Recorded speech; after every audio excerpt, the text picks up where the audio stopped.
다우지수, S&P 500, 나스닥 지수 모두 일제히 상승 마감했습니다. 0.13%, 0.27%, 0.83%. 이 하반기에도 시장에서는 랠리를 기대하면서 미증시가 일제히 상승했는데요. 이 시장에서는 산뜻한 출발이다라고 이야기해보고 있습니다. 그럼 계속해서 만나보시죠. 머니맵 살펴보시면요. M7 기업들이 일제히 초록색을 띄우면서 상승부를 켠 모습이 보여주고 있고요. 엔비디아도 다시 한번 상승해 주면서 이 시장 투자자들의 마음속에는 안심을 더해주고 있습니다. 다만 역시나 엔비디아가 반등해 줄 때는 AMD가 항상 하락하는 모습 보여주고 있죠. 2.79% 조정받는 모습까지 보여주고 있고요. 특히나 테슬라의 상승세가 뛰어납니다. 6.05% 이 여력을 보여주는 모습이었고요.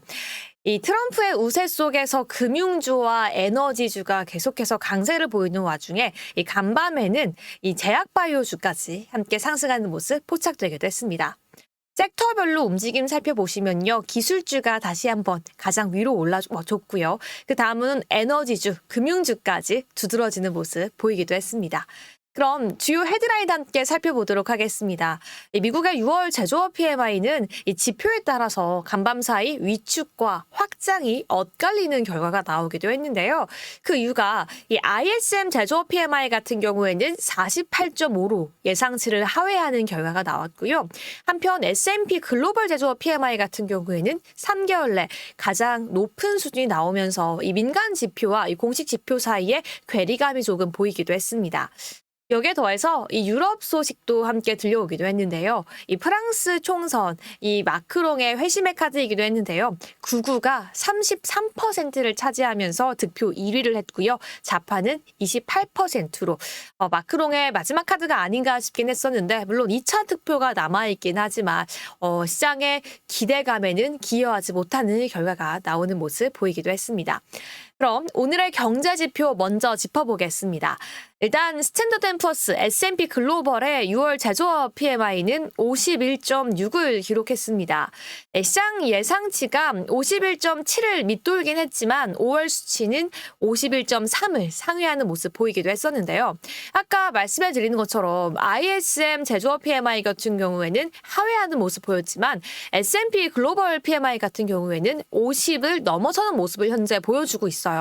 여기에 더해서 시장은 어떻게 이야기하고 있냐면 결과적으로 이 6월 PMI 결과를 통해서 미국의 제조업계가 강력한 성장을 달성하기 위해서 애쓰고 있다라는 점을 보여주고 있다라고 이야기하고 있고요. 오히려 이 수치를 통해서 인플레가 너무 다시 한번 확장되고 있다라고 우려하고 있다라기보다는 여전히 성장 동력이 좌절할 정도로 약하다라고 시장을 평가하고 있다라는 점까지 꼭 기억해 주시기 바라겠습니다. 그럼 유럽 이야기 한번 넘어가 보도록 하겠습니다. 프랑스 조기 총선 1차 투표에서 극우 정당인 국민연합이 33.1%의 득표율로 압승합니다.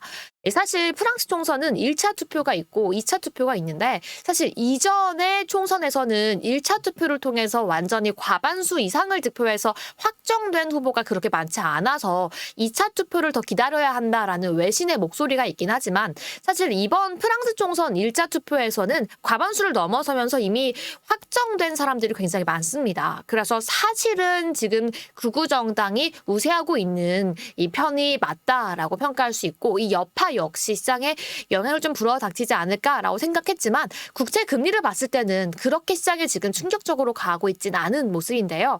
어쨌든 2차 투표에서도 큰 이변이 없다라면 이 국민연합당은 이후에 권력의 중심에 서게 된다라고 시장을 평가하고 있다는 점까지 체크해 주시기 바라겠습니다.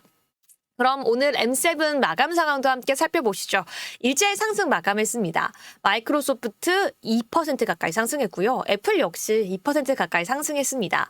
엔비디아도 상승폭을 띄워준 게 반갑고요.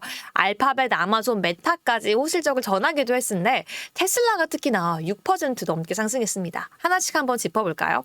이 테슬라 팝 6% ahead of delivery sprint입니다. 사실은 일단은 인도량 공개를 하루 코앞에 두고서 6% 가까이 팝 튀어오른 게 오히려 시장에서는 좀 당황스럽게 놀랍기도 한 모습인데요. 여러분들도 테슬라가 인도량에 대한 기대감은 기대치와 예상치는 계속 낮아지고 있는데 올라갈 것이다라고 예상을 하셨나요? 오히려 시장에서는 이 테슬라의 급 반등에 대해서 이 정도면 그냥 시장에서는 테슬라에 대한 실적 기대치가 이미 낮아졌다라고 평가를 하고 있고요. 차라리 이 테슬라가 얼마나 많이 팔리느냐보다는 이제는 로보택시, 이 8월을 앞두고 있죠. 또는 미래 성장 동력에 조금 더 관심을 갖고 있다라고 평가를 하고 있습니다.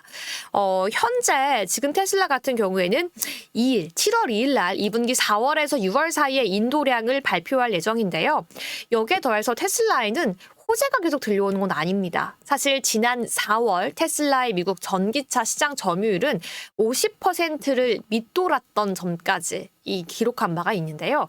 어쨌든 전기차 분야에서 긍정적인 소식을 보여주진 않고 있는 테슬라. 주가는 상승하고 있는데 과연 인도량을 앞두고서 저희가 어떤 전략 취해봐야 할지 오늘 메아리 통해서 꼭 함께 체크해 보셔야 할 포인트일 것 같고요. 아마존도 보시죠. 분명히 아마존 상승 초입에서부터 메아리에서 아마존에 대해서 강조해 드리기도 했었는데 미국 월가에서는 아마존에 대한 선택이 하반기에 최고의 베스트 초이스가 될 것이다 라고 이야기하고 있습니다. 과연 여러분들은 현 시점에서 아마존에 베팅하고 싶은지 여러분들의 의견을 구해보고 싶은데요.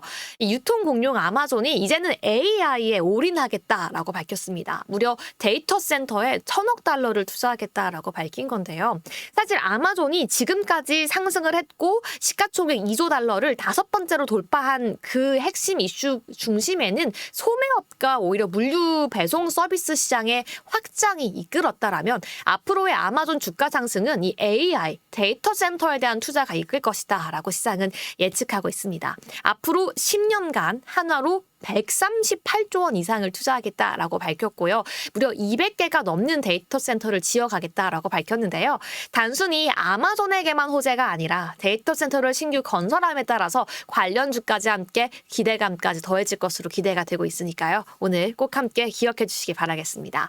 한편 유럽은 너무 무서운 것 같아요. 저만 그런가요? 디지털 시장법 위반, 반독점 위반은 계속 빅테크들의 발목을 잡고 있는데요. 이유는 애플에 이어서 메타 역시 디지털 시장법을 위반했다라고 잠정적으로 결론을 내렸습니다.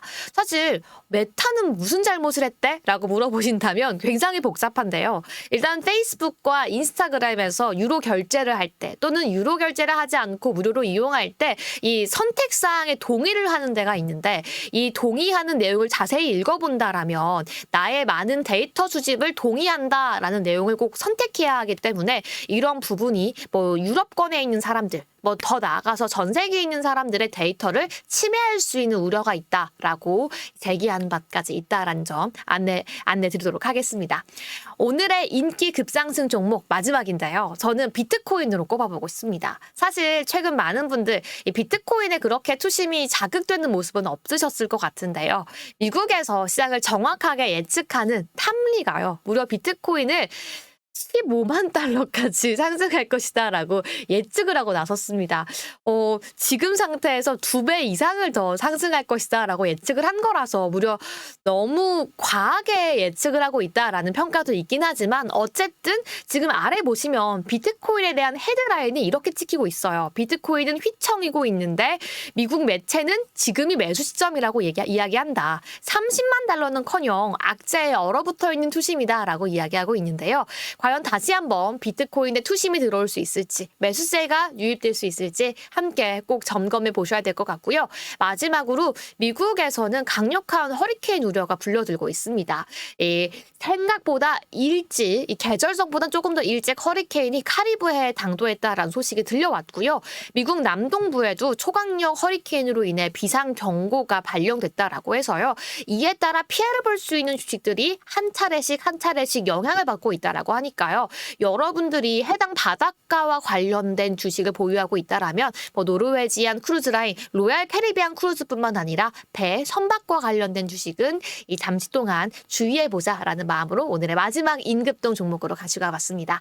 여기까지 오늘의 마켓 모닝콜 브리핑 마무리해봤고요. 그래서 이 내용들 가지고 오늘 어떤 투자 포인트 세워봐야 할지 지금 바로 함께 알아보시죠.